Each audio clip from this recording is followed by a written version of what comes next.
Graça e paz, que Deus em Cristo abençoe você, a sua casa. Quero fazer uma rápida reflexão. Eu estou lendo aqui Atos dos Apóstolos, capítulo 6, e verso de número 3. Quando a igreja está crescendo, e a igreja ela sente a necessidade de separar 7 homens para o ministério diaconal, ou seja, para servir como diácono. Entre esses 7 homens, a igreja colocou uma qualificação. Quais eram as qualificações que esses diáconos eles precisavam ter? Primeiro, ter uma boa reputação. Veja só, quando você for escolher um diácono, pesquise a reputação dele, não só na igreja, dentro de casa, no serviço, uma boa reputação. Segundo, cheio de sabedoria, porque tem diáconos que não têm sabedoria. Ele não tem sabedoria para estar na frente da igreja, ou seja, para receber o povo. Quantas pessoas que não voltam mais à igreja porque o diácono ele não tem uma sabedoria para cuidar, para administrar, para receber bem. É isso mesmo. Terceiro, que seja cheio do Espírito Santo. Entre essas qualificações foram separados 7. E entre esses 7, teve 2 que fizeram totalmente a diferença, que foi Estevão. Estevão, ele expôs a palavra, morreu apedrejado, mas era um diácono que conhecia a história, que conhecia a Bíblia. Aí eu faço uma pergunta: quantos diáconos conhecem de fato a Bíblia?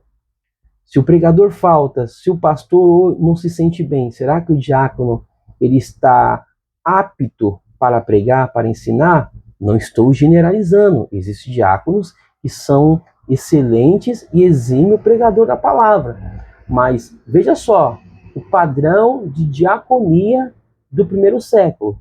Hoje, nós temos visto um padrão um pouco diferente. Vou voltar novamente a dizer, sem generalizar. Qual é o padrão que eu tenho visto hoje quando eu sou convidado para pregar ou quando vou no culto normalmente, né, para estar adorando, glorificando a Deus? Então vamos lá. Eu percebo que alguns diáconos eles se preocupam de abrir a porta, fechar a porta.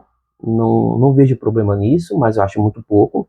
Segundo, alguns diáconos, principalmente em algumas comunidades, igreja tradicional não tem muito isso, mas essas hoje, igreja church, eles ficam lá com cartaz, né? Então, eles se preocupam em estar com cartaz, com um sorriso no rosto, né? Que não é errado, mas também é muito pouco. Um diácono, ele só se preocupar em segurar um cartaz.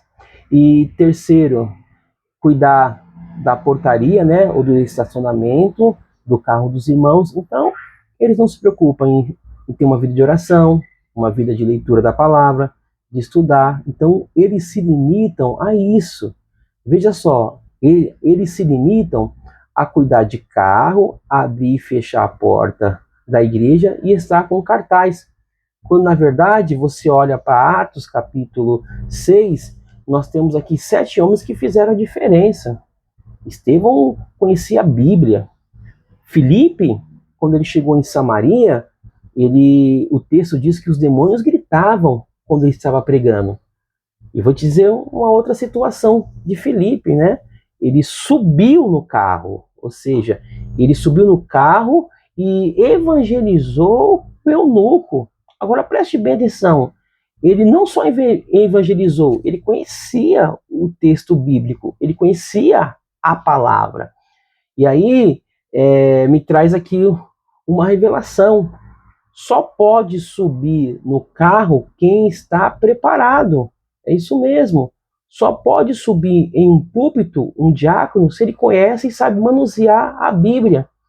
Eu espero que essa reflexão possa aí motivar e ativar na sua mente o desejo, diácono, de conhecer a palavra. Que Deus em Cristo te abençoe. Espero que você curta esse vídeo, se inscreva no meu canal, ativa lá o sininho e dê um like. Compartilha com alguém que ele só se resume a essas três coisas: abrir e fechar a igreja, cuidar de carro e ficar com cartaz, quando ele pode chegar um pouco mais longe. Que Deus em Cristo te abençoe. Te espero no próximo vídeo.